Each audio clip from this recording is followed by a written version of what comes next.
Welcome back to another episode of Ballers. I'm your host, Albert. Today I'm joined again by Michael Welch. Today let's talk about the USMNT crashing out of the group stage of the Copa America. Totally embarrassing performance from this team. I know we're, mostly talking a lot about Korean football, but guys, I mean, all of us here grew up in the States and we still keep up with US soccer. Like, how do you feel about this result when you saw what happened? It's really disappointing, man. It really is. Um, the U.S. is hosting this World Cup in 2 years. They want to put on a good performance in 2 years. They want to put on a show for the fans. And like the U.S. media and soccer, we've been talking about forever, trying to prove that, we belong with the elite in international football. And then we do this shit. Like, it's not good enough. Um, and like, we have so many talking points. Like, this is the golden generation of U.S. men's national team players. Like, I'm not so sure that that's true. But then also, you're saddling them with kind of a really, really inept manager. And I think that's kind of where we got to start with this. Because it feels to me as if this has got to be Greg Berhalter's fault. This one's got to be his fault. So let's go back to Greg. Obviously hired before the 2022 World Cup after, our disastrous failure to qualify to Russia. Greg, before he took over as the national team coach, I believe was over with the Columbus Crew in the MLS. Mm-hmm. Didn't win that much when you compare it to some of the other legendary U.S. coaches like Bruce Arena. A lot of people said that, the only reason that Greg got this job was because his brother was, working with the federation. Greg and his brother denied that nepotism played a part in his hiring, but obviously the general public didn't buy that 1 second. For about the past 5-6 years that Greg's been in charge, I think most of the fans have been screaming that the tactics just are not good enough. That he's not able to adjust properly. He's not playing the proper player. I mean, did you see this kind of coming over the course of his tenure, or were you kind of happy with Greg's performance, especially at the World Cup in Qatar? I'll go with like a yes and no. I thought that the World Cup, Okay. like they did good. Um, I wasn't like happy with it, but I also like want to preface this by saying like I think that I kind of got tired of this U.S. men's national team right around the Klinsmann 2014 to 2016 debacle. Like it kind of got bad, and a lot of my attention to them like really fell away. I think Greg has done a good job, but when we're talking about what Greg talks about with how he approaches this job and the kind of media talks that he gives, I think he's the kind of person that promises a lot of stuff, and he delivers very little. This guy talks about being a really, really good leader. Like, he's really into leadership and the philosophy of leadership and attending leadership conferences. But something about this performance at Copa America just tells me he might not be a very good leader. And let's just talk about like let's zone in. Let's talk about Panama. Okay?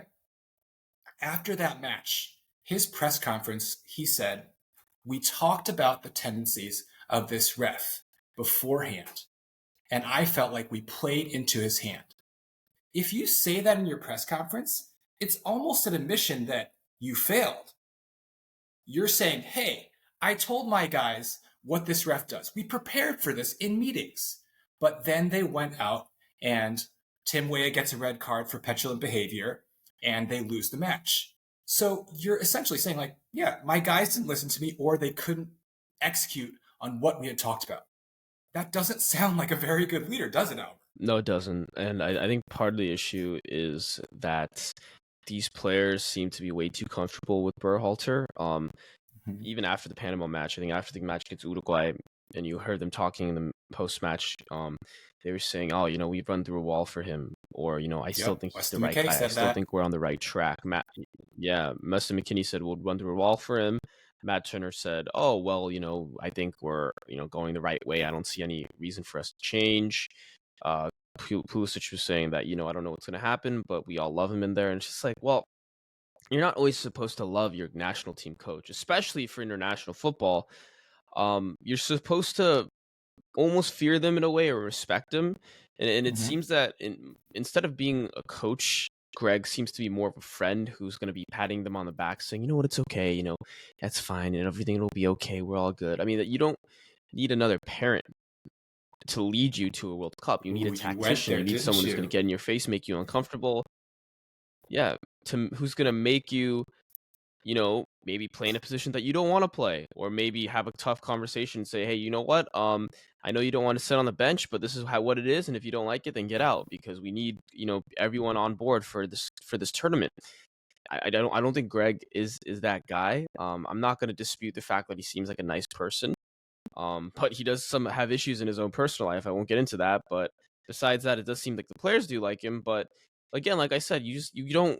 That's not important. The most important thing is winning an international competition. There are some managers in world football that have won World Cups or have gone deep in World Cups that were assholes, and it worked. And I Hmm. think for this U.S. generation of players, especially with some of the top stars, I think a lot of them have been coddled way too much by the media. They've let the tag of a golden generation get to their heads, and the arrogance that they have. It's like, what have you guys done? You've beaten the worst Mexican generation that I've seen in my 28 years on this planet.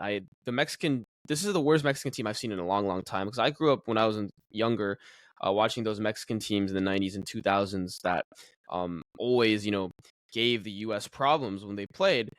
It's not the case anymore. So it's like Hmm. you not only have you not won enough, the attitude stinks. So obviously, you're not going to get a Jose Mourinho, but that's what this team might need: a taskmaster and an asshole, to wake them up because this is not even close to good enough.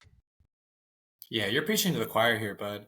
I mean, like, the attitude in this national team is pretty poor, and it kind of just speaks to the fact that in the 2010s or in the 2000s we had a lot tougher players, or just players that just had something about them. The Clint Dempseys, the Landon Donovans, that were really driven to succeed and challenge themselves and just like prove to the world that they were really good. I mean, it almost feels like this generation of players don't feel like they have to do that because there's been a lot of people in their ears telling them that they are great and they don't have to prove anything.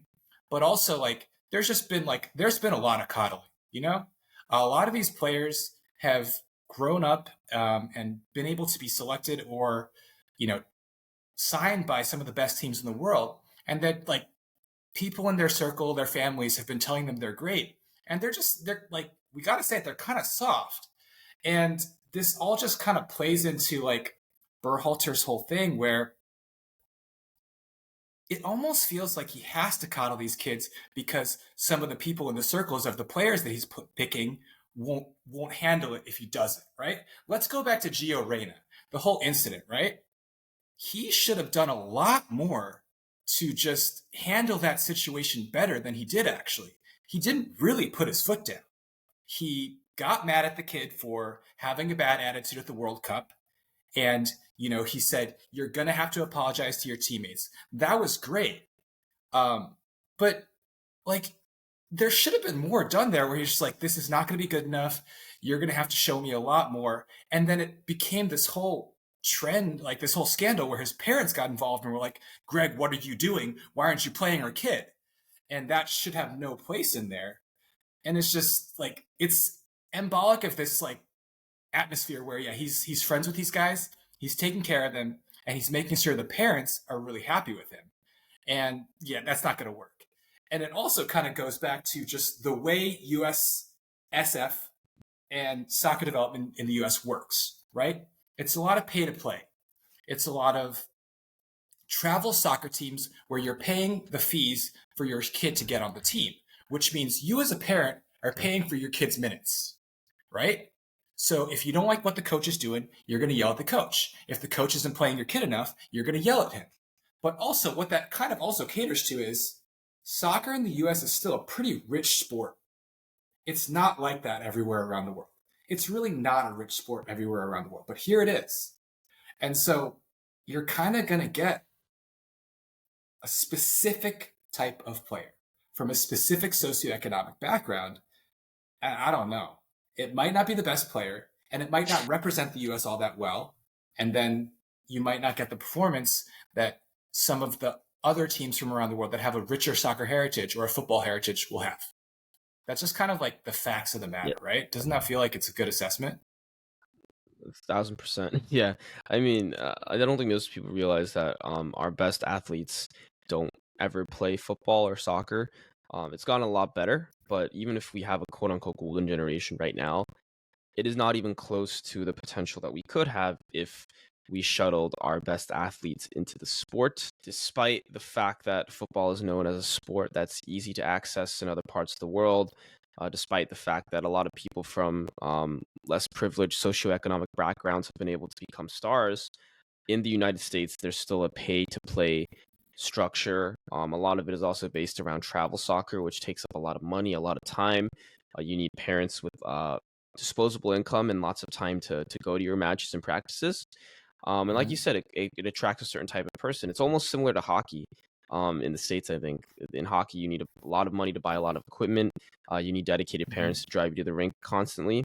It's similar to soccer in the States, and it shouldn't be because fundamentally speaking, soccer should be cheaper and easier to play. But the way the system is set up is it's based on monetary greed. It's not about developing players. It's about making as much profit as you can on each season and on each registration fee. And that's what's Hmm. created the mess that you see right now.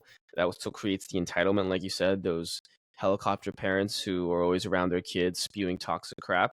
That's the kind of cycle that's been going on in the US for a long time now. Until that changes, it's going to be really difficult to avoid incidents like this Gio Reyna incident, because I mean the Gio Reyna incident's the only one that we've heard about. I'm sure there's more stuff Hmm. behind the scenes that we don't know that hasn't been leaked to the press, which is really disturbing. But yeah, like you said, it goes back to your point about these players being pretty soft and coddled, I think. It's almost like being the popular jock in high school and everyone loves you and tells you how great you are. That's Hmm. how kind of this USMNT team seems to be behaving. I guess the only thing left to do is fire Greg. What I've seen on social media so far is conflicting reports about what's going to happen to him. I would like to assume that he's going to get fired. I think that's that's the prudent assumption. But with the U.S. Federation, you never know. But Mike, let's just say assume he's fired, he's canned. You got a list of potential candidates you would like to see take over, and give me your list of people you would want, but also give me a list of people who you think will probably end up taking over. Yeah. I'm going to talk about two guys. I think Thierry Henry would be really interesting. He's played in the U.S. before, but he's from a French background. He is one of the best, strikers to ever do it. He's right now getting a lot of experience. He is going to be leading the French Olympic team at the Paris Olympics, but who knows? Could he be intrigued about trying a senior national team job with the U.S. national team? It's possible there, and he could be in the price range. But another guy from MLS that I kind of think would be really interesting is Wilfred Nancy.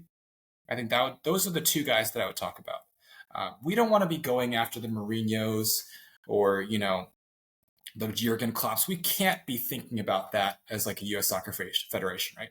Just the same way as the KFA can't be thinking about those top tier names. But you know, someone like Wilfred Nancy, Thierry Henry, those could be two guys that could be intrigued by the role and would be able to bring a different culture into this national team and maybe shake some things up. Interesting. The only thing I would say about Henri that I don't like is the fact that I think his French Olympic team has been playing down to a lot of their opposition. I remember South Korea's U23 team beat them once.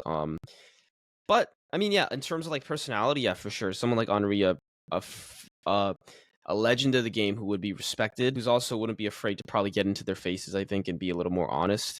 All right, so my two, I guess, realistic options, maybe one would be Hugo Perez. I think he was the former manager of El Salvador. He's been living in the United States for a long time. There we He's go. really There been we go. around the youth system and also just young people in general. Very intelligent man, very experienced though as well. I think he'd be a lot more disciplined in terms of the way he treats a lot of these players. But again, he hasn't had a ton of success on the international level. But again, you don't have the money to hire Zidane or Mourinho, right? You have to not Hmm. go dumpster diving, but kind of settle in a way. So he'd be one option that I would look at. Oh, yeah. The other name I would look at, yeah, Pellegrino Matarazzo. Yeah, Right yeah. now he's coaching Hoffenheim. I think he has a valid contract at the moment. but he's a young American manager who would probably jump at the chance to coach at a home World Cup as long as you paid Hoffenheim a proper buyout. Matarazzo spent most of his time in Germany for the past 20 some years. He went to Colombia, I believe. He grew up in Jersey, right? So Yes, he did. he is someone I think who actually tactically has a much better resume than Greg Berhalter that I could see coming. But is the U.S. Federation competent enough to call him? I don't know. I think they're more likely to keep Greg or hire somebody that is similar to Greg in the fact that they just listen to him and are a company yes man. Yeah. I mean, it's a bit of a problem with the USSF that the US Soccer Federation is very much like, obviously nepotism is a word that could be applied, but just in a broad sense, it's a who you know place. And I just really don't think that that's the best way to be going about, manager searches. And they're trying to change that. Their new sporting director, Matt Crocker, apparently looked at a lot of analytics and statistics and, underlying things that point them back to Greg Berhalter, which is neither here nor there. Because they did, after they got rid of Berhalter after the World Cup, amid that sort of scandal, they did try to look around and talk to other, high profile managers and kind of were turned down a little bit. So they had to come back to Greg. But in general, like, it's a who you know place. It runs on connections a little bit too much. And even just like in the representation of the national team itself, I think that that's another thing that we have to like just sort of lament about the U.S. men's national team is like it's not very Latino, for one, and it's also not very Asian American for two. Um, and then also there's a huge Muslim American population that could be represented in there as well that is kind of ignored. Like it still feels like the U.S. men's and women's national team programs are still pretty white and black. And I mean, there's more to America than just that. You always want your national team in the front office and also on the field to represent your country. But hopefully that's something that'll get better with time. But I think for right now, the best thing is to hire a competent manager. We'll see how the situation unfolds in the coming days and weeks.